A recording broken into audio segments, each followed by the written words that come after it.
옆 사람하고 이렇게 인사 나누겠습니다. 이단을 조심합시다. 아멘, 아멘. 네, 한 번 더 인사 나눌 땐 이렇게 인사 나누겠습니다. 성경 공부는 교회에서 합시다. 시작. 네, 좋습니다. 그러면 이단을 경계하라라는 제목을 가지고 오늘 말씀을 같이 나누도록 하겠습니다. 오늘부터 약 2주 동안은 이단에 대한 주제로서 우리가 말씀을 나누고, 또한 셀 모임 때에는 그 이단에 대한 주제로 만들어진 공각 공부 교재가 있습니다. 이것을 가지고 같이 공각 공부도 하고 이단에 대한 말씀도 좀 나눠보도록 하겠습니다. 이렇게 하는 이유는 특히나 지금 개강한 초기인데요. 이런 개강한 초기, 특히나 이제 신입생들을 향한 이단의 유혹과 이단의 손길들이 미칠 확률이 높습니다. 그리고 어쩌면은 이 자리 가운데에서 지금 이제 코로나 끝났다고 신천지에 있는 분들이 파송을 받아서 활동을 할 수가 있습니다. 혹시 이 자리에 추수꾼으로 오신 분 있으면은 회개하고 이제 예수님 품으로 돌아오시기를 간절히 축원합니다. 그 이단에 대한 부분, 특히 지금은 이슈가 됐어요. 넷플릭스에서 하는 나는 신이다 이거 방영하면서 이단에 대한 경계심이 지금 높아지고 있는데, 경계심이 높아지는 것은 좋은 것입니다. 왜냐하면 그만큼 이단에 대한 부분은 쉽게 볼 수 있는 부분이 아닙니다. 정말로 은혜롭게 시작해서, 교회에서 시작해서 이상한 교주를 믿는 쪽으로 끌려가서 영혼이 파괴되고 인생이 파괴되는 일을 겪는 것은 너무나 비참한 일입니다. 그렇기 때문에 우리가 깨어서 조심하고 바른 신앙이 무엇인지를 잘 알아가야 될 줄로 믿습니다. 오늘 우리가 읽은 말씀 본문은 디모데전서입니다. 디모데전서 간단하게 정리하자면은 아주 쉽습니다. 이 디모데전서, 그리고 디모데후서, 그리고 디도서는 바울 서신 가운데에서 대표적인 목회 서신으로 불리고 있습니다. 뭐냐면 바울이 어떤 목회적인 서신들, 목회적인 내용들에 대해서 자기가 사랑하는 제자 디모데와 그리고 디도라는 그런 친구들에게 직접 목회할 땐 이런 부분을 조심해야 된다, 그리고 목회할 땐 이런 부분을 주의해야 된다라는 목회 서신을 쓴 부분이 바로 오늘 디모데전서 그 가운데 하나인 부분입니다. 그런데 오늘 재밌는 부분이 보이는데, 그게 뭐냐면 이 디모데전서의 가장 첫 번째 목회하는 데 있어서 주의해야 될 것에 대해서 우리 바울 선생님께서 이렇게 이야기를 한 겁니다. 우리 다시 한번 말씀을 좀 잠깐 보도록 할까요? 디모데전서 1장 3절에서 7절인데 3절에서 7절 제가 한번 읽을 테니까 잘 보시면 좋겠습니다. 내가 마게도냐로 갈 때에 너를 권하여 에베소에 머물라 한 것은 어떤 사람들을 명하여 다른 교훈을 가르치지 말며 신화와 끝없는 족보에 몰두하지 말게 하려 함이라. 이런 것은 믿음 안에 있는 하나님의 경륜을 이룸보다 도리어 변론을 내는 것이라. 이 교훈의 목적은 청결한 마음과 선한 양심과 거짓이 없는 믿음에서 나오는 사랑이거늘 사람들이 이에서 벗어나서 헛된 말에 빠져 율법의 선생이 되려 하거나 자기가 말하는 것이나 자기가 확증하는 것도 깨닫지 못하는도다. 아멘. 목회 서신 가운데에서 가장 먼저 이 바울이 디모데에게 교훈한 것이, 주의하라 한 것이 바로 이 이단을 조심하라고 하는 거였습니다. 왜 이 디모데에게 가장 먼저 이 이단에 대해서 조심해야 될 것을 이야기했을까요? 그만큼 초대교회 때인데도 불구하고 그 살아있는 그 사도들이 있고 다 바른 예수 그리스도의 복음을 생생하게 가르치고 있는 순간 가운데에서도 곳곳에서 이단이 나타났었기 때문입니다. 이단 문제는 그렇게 쉽지 않습니다. 이 이단의 역사는 너무나 깊고요. 우리의 약한 어떤 믿음에 결여된 부분이나 약점에 대한 부분이나 아니면 성경에 대해서 무지한 부분을 틈타고 들어와서 우리에게 바른 복음이 아니라 다른 복음을 신호어 놓으려고 합니다. 그래서 우리의 욕심을 따라서 어떤 사람은 어떤 지적인 능력을 따라서 영지주의로 끌려가기도 하고, 어떤 사람은 율법에 매료되어서 어떤 율법을 지키기 위한 율법주의적인 이단에 빠지기도 합니다. 그렇기 때문에 우리가 이런 영지주의 이단이나 율법주의 이단이나 아니면 다른 이단들에게 빠지지 않기 위해서는 알아두어야 될 것들이 있다는 겁니다. 그것에 대해서 오늘 나눠보는 시간 가졌으면 좋겠습니다. 예전에 제가 직접 경험한 일입니다. 신학교에 간 지 얼마 안 됐을 때 올림픽공원, 그 서울에 있는 그 둔촌동 지역 근처에 있는 올림픽공원을 지나고 있었어요. 근데 그때 한 아주머니 한 분이 저한테 와서 이렇게 얘기하는 거예요. 학생, 예수 믿나? 그러는 거예요. 어떻게 그때는 이제 좀 기분이 좋더라고요. 아, 내가 예수 믿게 생겼나 보다. 그래서 아주머니가 예수 믿나 해서, 또 그때 막 신학교 들어간 지 얼마 안 됐기 때문에 그런 어떤 자긍심과 어떤 예수 믿음에 대한 그런 가슴 부품 뭐 이런 것들이 있었기 때문에 당당하게 얘기했죠. 예, 저 예수 믿습니다. 했더니 아주머니가 마침 잘 됐다는 듯 이렇게 얘기하는 거예요. 그렇다면 학생, 성경을 통달해서 깨달았나? 이렇게 얘기하는 거예요. 갑자기 통달했나라고 하니까 약간 당황이 되더라고요. 만약에 지금 통달했습니까? 물어본다면 지금은 이제 더 공부를 하면서 겸손해졌기 때문에 제가 어떻게 성경을 통달하겠습니까? 그냥 조금 압니다. 뭐 이 정도로 얘기할 텐데 그때는 이제 성경 공부 상당히 좀 많이 좀 심하게 할 때였어요. 신학교 들어가기 위해서 성경의 장제목들 다 외우고 어떤 시험에 대해서도 좀 거의 이렇게 막 많이 준비되어 있었기 때문에 스스로 좀 자만심이 취해 있었어요. 그래서 그 아주머니가 원하는 대답을 제가 못했던 것 같아요. 그래서 성경을 통달했나 하길래 제가 예 통달했습니다 그랬어요. 그때 아주머니가 헉 하면서 당황하시더라고요. 그래서 이제 이 아주머니가 하다가 뭘 말할까 고민을 하시다가 아예 이 질문을 던지더라고요. 그러면은 자네 성경을 그렇게 통달했으면 이거 아나 하면서 뭘 얘기하냐면 이렇게 얘기하는 거예요. 성경에 구약과 신약 짝이 있다는 걸 아나? 자네 성경의 신약 구약을 다 짝을 맞출 줄 아나? 이렇게 얘기하는 거예요. 그때 저는 이제 당황했죠. 성경 신구약을 다 짝을 맞춘다고? 성경 신구약에 그렇게 전부 다 짝이 있다고? 전 처음 듣는 거라서 그건 모르는데요 하니까 갑자기 아주머니가 의기양양해졌습니다. 나는 그 짝을 다 알고 있지. 자네 성경의 신구약에 짝이 있다는 것도 몰랐어? 이걸 보게 하면서 성경을 펼쳐줬습니다. 그게 이사야서 34장 16절이었어요. 우리도 한번 읽어볼까요? 이사야서 34장 16절. 혹시 PPT 나오나요? 없나요? 그럼 제가 읽어드리겠습니다. 이사야서 34장 16절만 제가 읽어드릴게요. 세 번역 말고 그냥 제가 읽어드리겠습니다.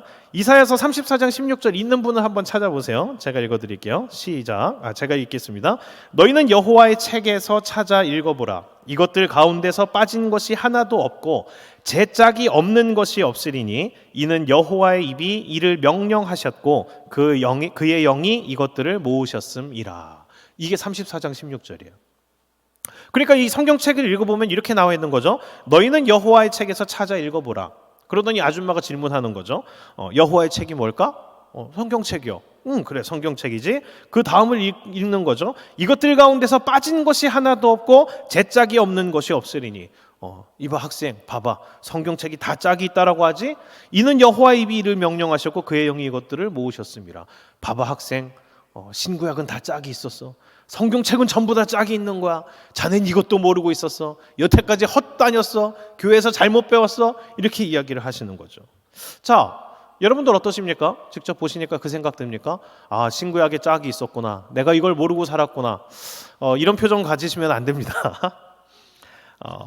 먼저 말하자면 혹시나 이 가운데에서 신구약의 짝을 맞춰야 된다라는 그런 성경 공부 배우신 적이 있거나 신구약에 짝이 있는 것 같다라고 하시는 생각이 드신다면 그분은 이단 성경 공부를 잘못 배우신 겁니다.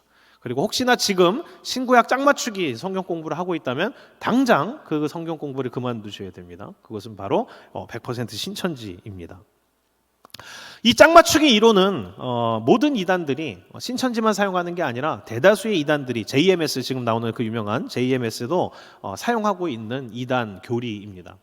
이 짝맞추기 교리는 뭐냐면은 성경의 짝을 계속해서 맞춰가면서 또 이렇게 줄을 연결해가지고 나중에는 이 짝맞추기 교리를 자기네 교주로 연결시키려고 하는 그런 작업 중에 하나입니다. 그래서 이 이단들은 특징이 있습니다. 성경을 어떻게 보냐면 창세기라면 창세기 맥락 1장부터 쭉 가는 게 아니라 창세기에 갔다 요한계시록에 갔다가 마태복음에 갔다가 어디로 갔다 저기로 갔다 하면서 한 구절씩 따내서 성경 공부하기를 좋아합니다. 왜냐하면 그렇게 여기저기 가야 성경을 제대로 못 보게 되기 때문입니다.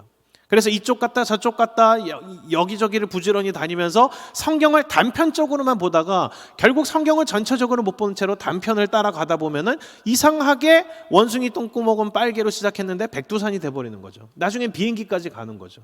이게 이단들이 주로 하는 성경 공부 방식이라는 거 알아두셨으면 좋겠습니다.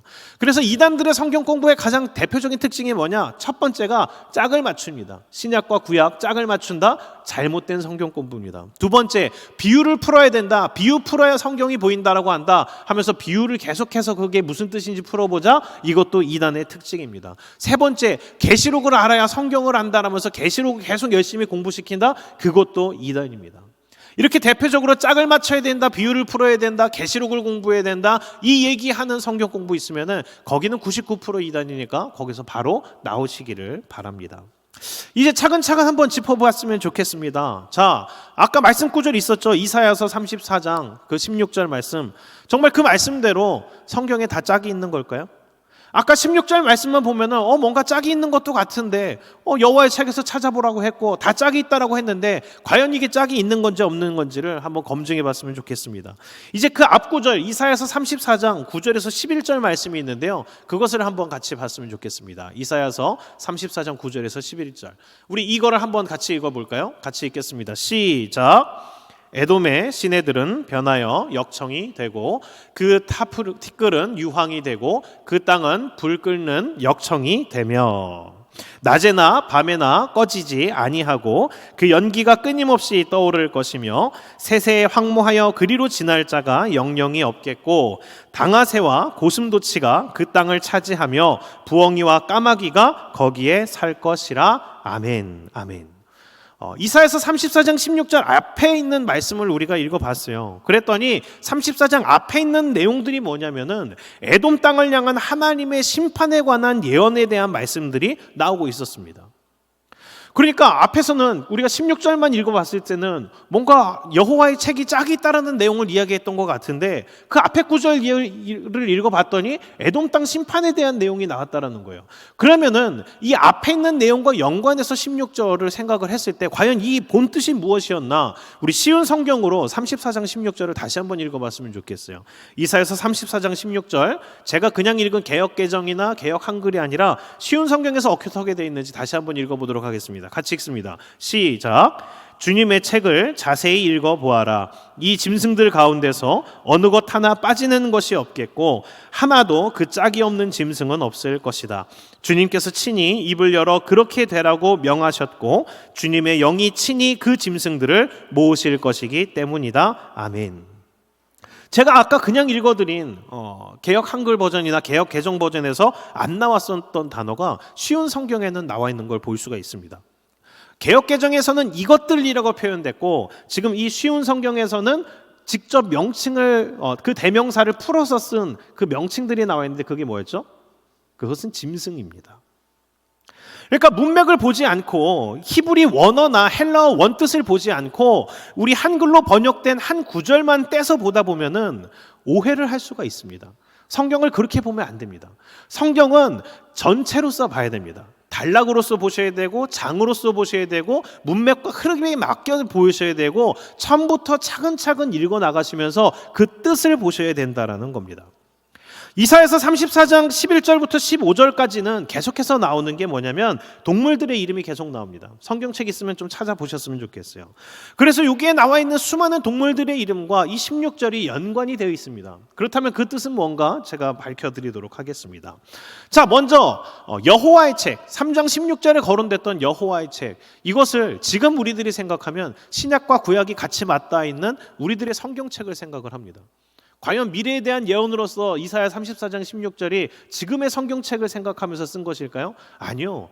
이사야 당대 시대 때 이사야가 어떤 의도로 그 여호와의 책을 읽어보라라고 말을 했는지를 우리는 알아야 됩니다.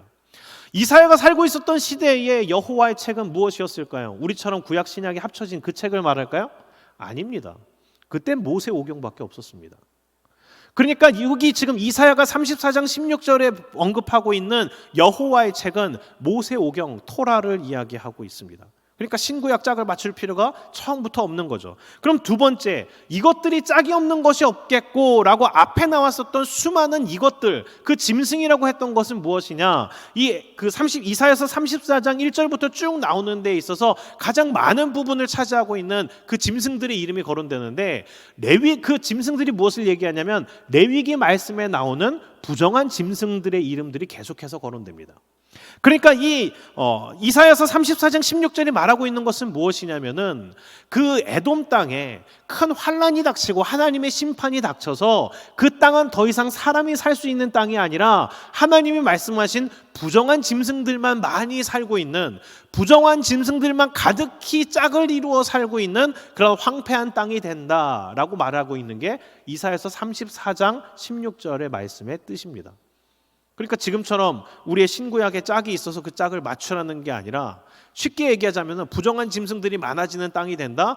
이게 문학적인 표현으로서 그렇게 나왔는데 우리식으로 간단하게 번역을 해서 얘기하자면 이것입니다. 에돔 땅은 개판이 된다. 이게 뭐죠? 개들이 많아진다는 얘기인가요? 완전히 황폐해서 망해서 지저분하고 부정한 다시는 쓸 수 없는 그런 땅이 된다라는 거에 대한 문학적인 표현이었던 겁니다. 그런데 신천지들은 이것을 가지고 짝을 맞춰야 된다라는 식으로 잘못 오역해서 그 한 구절만 떼가지고 짝 맞추기를 들어가는 겁니다. 그런데 이런 일들이 우리의 신앙생활 가운데도 일어납니다. 우리가 성경을 제대로 보지 않기 때문에, 성경을 제대로 모르기 때문에, 심지어는 정통교단이라고 하는 데에서도 잘못된 말씀의 적용들을 하는 경우들이 종종 일어납니다. 우리는 그러한 것들을 참 주의해야 됩니다.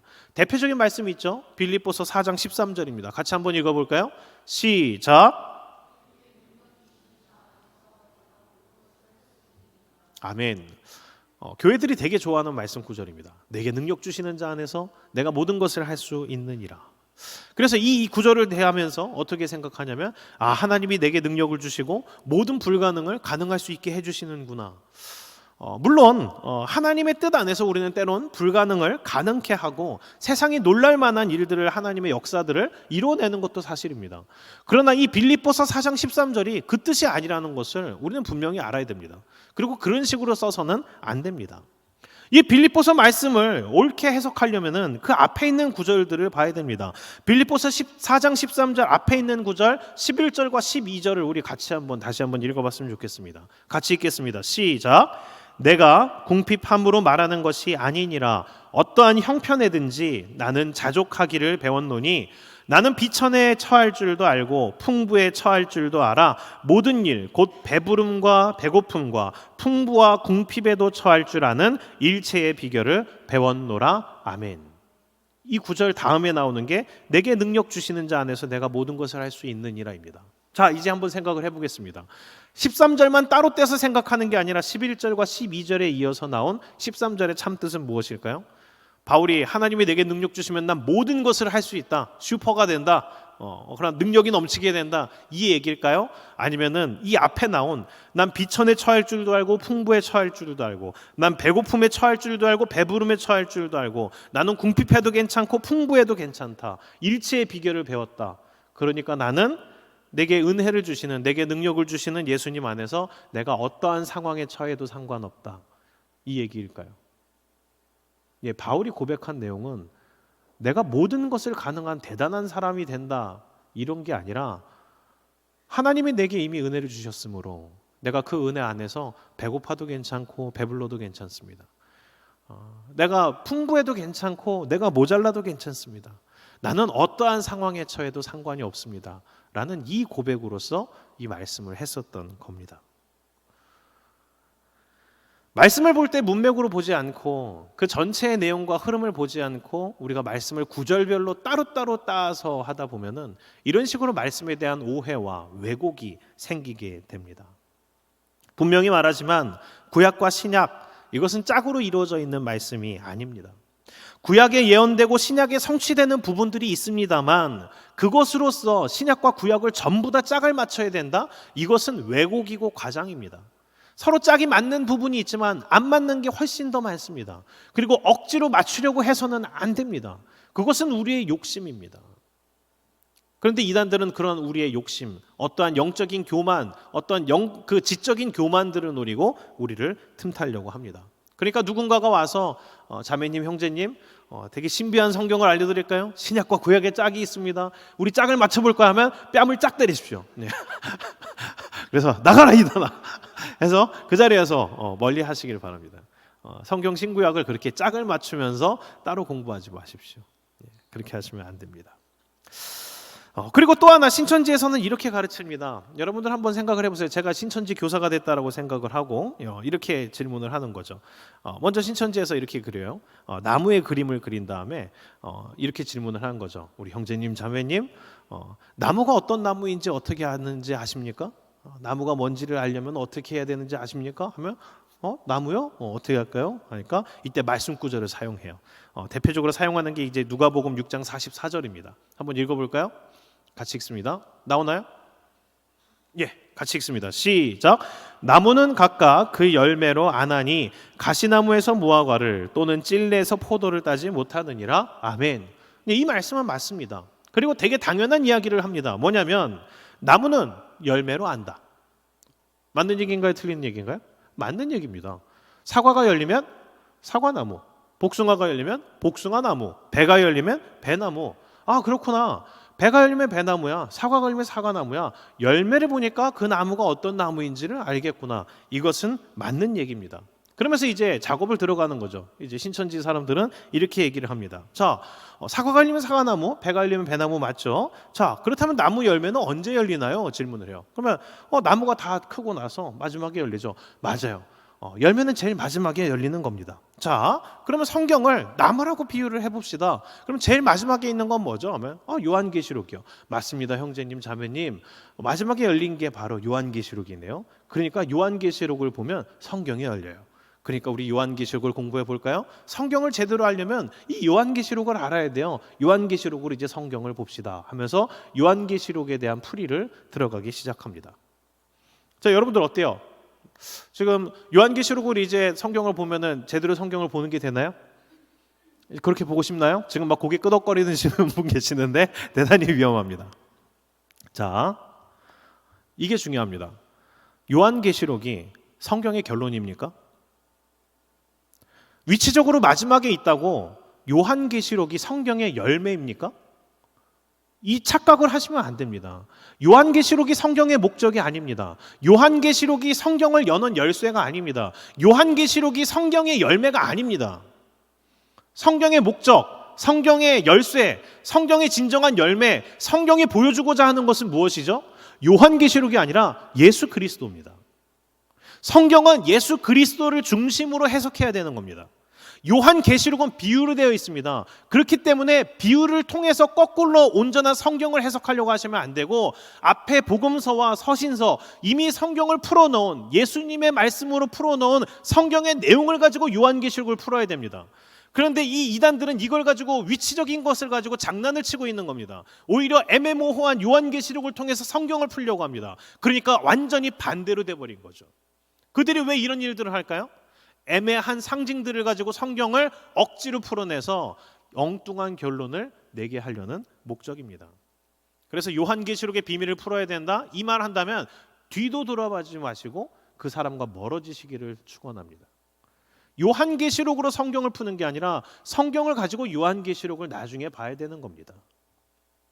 그리고 요한계시록, 이것은 어떻게 보는 게 맞냐? 요한계시록을 자기는 모른다, 내용이 복잡하다 하는데 요한계시록에 쓰여진 목적을 보면은 요한계시록 너무나 쉬운 겁니다. 요한계시록의 결론, 요한계시록의 목적이 뭔지 아십니까? 그것은 간단합니다. 이겁니다. 성도는 환난을 당하나 하나님께서 승리하게 하신다.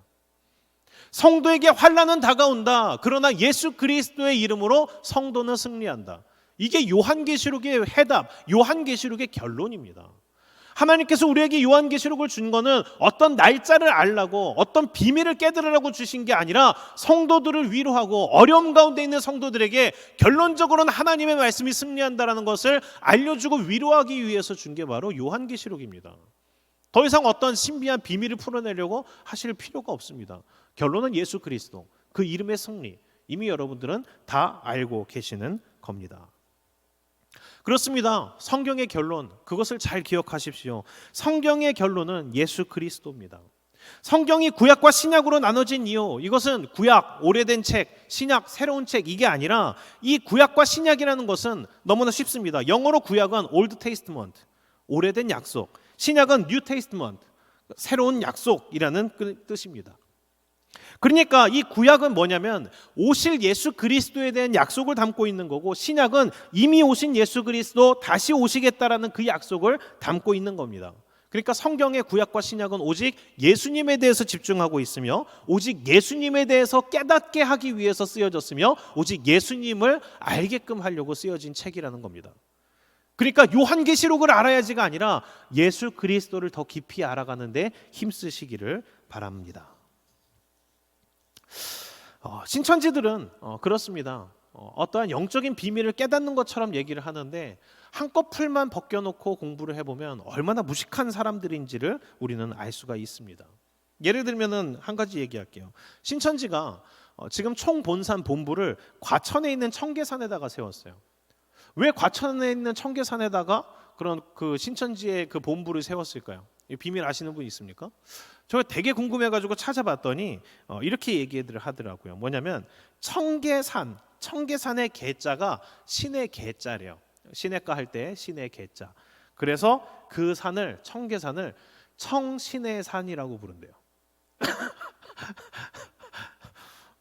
그러니까 뭐냐면 그 성경에 나오는 신의 산은 시나이 산이거든요. 그 이제 히브리어로 이제 가시나무가 무성한 산이라는 뜻의 시나이 산을 우리나라로 이제 번역을 하다 보니까 이제 발음을 하기 좋게 시나이 산을 신의 산이라고 기록을 했는데 그 신천지들은 그 시내를 시냇가 시내로 해석을 한 거예요. 원래는 히브리어 가시나무라는 뜻의 시나이인데 이 그 신천지 사람들은 그 시내를 한자 시내가 개자를 넣어가지고 청계산이 시내산이다. 이것은 성경에 대한 실상이다라고 하면서 청계산이 시내산이라고 하면서 거기다 총본산을 지었습니다. 이 정도 수준이에요. 성경적인가요? 또 되게 경악스러운 건 뭐냐면 이만희라는 사람이 성경을 실상으로 이뤄낸다라고 하면서 어떻게 얘기하냐면 이만희가 사도 요한이다라고 하더라고요. 그래서 왜 사도 요한이나 했더니 요한이 반모섬에 유배되어서 요한계시록을 썼어요. 네, 그건 맞는 얘기죠. 근데 이만희 그 선생님이 반포에 사무실을 냈대요. 반포와 반모 이건 좀 넘어간 것 같아요. 반포의 사무실을 내서 이 성경을 해석했기 때문에 사도 요한이시다. 실상을 이루었다. 그래서 반모섬과 반포에 어떤 연관이 있는지 아직도 저는 모르겠는데 그 신천지 분들은 실상을 이루어냈다면서 또 이만희 선생님 떠받들고 있습니다. 이런 수준입니다. 이단들에게 빠지는 데는 영적인 교만이 그 밑에 틈타 있습니다. 이단들에 가는 가장 커다란 특징이 그겁니다. 내가 남들보다 어떤 특별한 지혜가 있어서 성경의 비밀을 깨달아 나는 남들보다 우위에 있다라는 영적인 교만. 나는 남들보다 율법을 잘 지켜 쟤네는 못 지키는데 나는 율법을 잘 지켜라는 그러한 모종의 교만들. 예수 그리스도의 이름과 그 은혜로 죽을 수밖에 없는 죄인인 내가 구원받았다가 아니라 그 위에 나의 의를 자랑함이 그 사이에 숨어 있습니다. 아무리 율법을 우리가 지켜도 아무리 성경의 비밀을 깨달아도 우리의 힘으로 우린 구원받을 수 없습니다. 오직 예수 그리스도의 은혜, 예수 그리스도의 십자가 구속의 은혜, 그 대속의 은혜만이 우리를 구원할 수 있는 겁니다. 그 가운데 율법을 지키는 것도 성경을 깨달아가는 것도 우리가 그 은혜가 감사해서 예수를 더 알기 위해 따라감이고 예수를 더 섬기기 위해 지켜감이지 그것이 우리의 구원의 조건은 절대로 될 수 없다라는 사실, 그것을 아셔야 됩니다. 그것을 놓치고 그런 어떠한 얄팍한 지식들이 어떤 얄팍한 율법의 지킴이 나를 구원할 수 있을 거라고 생각하는 거, 그것만큼 예수님 앞에서 죄악된 게 없다는 사실을 알기를 바랍니다. 그래서 오늘 이 강의와 말씀 가운데에서 그걸 깨달았으면 좋겠습니다. 오늘 교육했던 거 다시 한번 생각해 볼까요? 자, 성경에 짝이 있다라고 가르치면 어떻게 해야 된다? 뺨을 짝 때리십시오. 예끼놈 이렇게. 짝이 있다고 하면 짝 때리시는 거 기억하시고, 그리고 비유를 이제 풀어야 된다. 자, 비유를 풀어보자 하면은 바로 이제 바로 그 사람을 쫓아내시고 거기서 멀어지시기를 바랍니다. 그리고 요한계시록을 알아야 된다. 요한계시록의 비밀을 풀어보자 하면은 등 돌리십시오. 다 이단입니다. 이런 잘못된 어떤 성경의 비밀을 깨달아야 된다라면서 접근하는 사람들을 주의하시고 조심하시기를 바랍니다. 말씀을 마치도록 하겠습니다. 이단 사이비에 빠지지 않기 위해서 다음과 같은 세 가지를 꼭 유념하시기를 바랍니다. 첫 번째, 성경 공부를 외부에서 하지 마십시오. 여러분들 가운데서 어떤 성경에 대한 갈급함이 있으십니까? 보다 더 배우고 싶습니까? 그렇다면 이제 목회자와 상담을 하시고, 그리고 개인적으로 유튜브나 아니면 다른 단체에서 혹시나 정말로 꼭 배우고 싶다 하시면은 목회자에게 그 단체, 그 보는 영상, 그리고 만나게 되는 사람을 검증 받으시기를 바랍니다. 그것 없이 혼자서 나도 알 만큼은 알아라고 하면서 갔다가 가스라이팅 당해서 이단으로 빠지는 사람들 너무너무나 많습니다. 우리가 생각보다 그렇게 지혜롭지 않음을, 우리가 그런 어떠한 그런 미혹에 빠지지 않을 만큼 대단한 사람이 아님을 아시고 겸손하게 공표하시고 알려주시고 나누시고 보고하셔서 여러분들의 영적인 건강함을 지키시기를 바랍니다. 그리고 두 번째, 예수 그리스도의 이름, 그것을 대체할 수 있는 것 없습니다. 율법으로 구원받는 거 아니고요, 우리의 어떤 영적인 지식으로 구원받는 거 아닙니다. 오직 예수 그리스도의 은혜로 구원받는 오직 예수님밖에 없음을 잘 알아두시기를 바랍니다. 그리고 세 번째, 그렇기 때문에 공동체의 모임, 그리고 우리가 하고 있는 건전한 공부에 여러분들 열심히 참석하셔야 됩니다. 그래서 특히나 신앙생활을 혼자 하려고 하지 않으셨으면 좋겠어요. 셀 가운데에서 나누시고, 셀 리더와 나누시고, 교육자와 나눠주시고, 그래서 여러분들이 요즘의 일상을 어떻게 보내고 있는지를 잘 알려주십시오. 이런 신천지나 이런 이단들은 그런 약점을 파고 들어갑니다. 외로워합니까? 신천지가 다가옵니다. 혼자서 뭔가 공동체가 없습니까? 신천지가 다가갑니다. 뭔가 이렇게 영적인 비밀을 알고 공부를 하고 싶은데 아무도 없습니까? 그럴 때 신천지들이 다가가서 유혹을 하기 때문에 여러분들이 건강한 관계에서의 공동체를 유지하시고 건강한 성경 공부를 진행하고 계셔야 됩니다. 그렇기 때문에 혼자서 신앙생활하지 마시고 함께 동참하셔서 함께 예수님 안에서 바른 신앙생활을 해나가는 우리들이 되었으면 좋겠습니다. 오늘도 끝나고 우리 공동체 모임이 있습니다. 주님께서 허락하신 그 공동체 가운데에서 여러 가지 것들을 나누시고 같이 예수님을 알아가는 우리 모두가 되길 주님의 이름으로 축원합니다.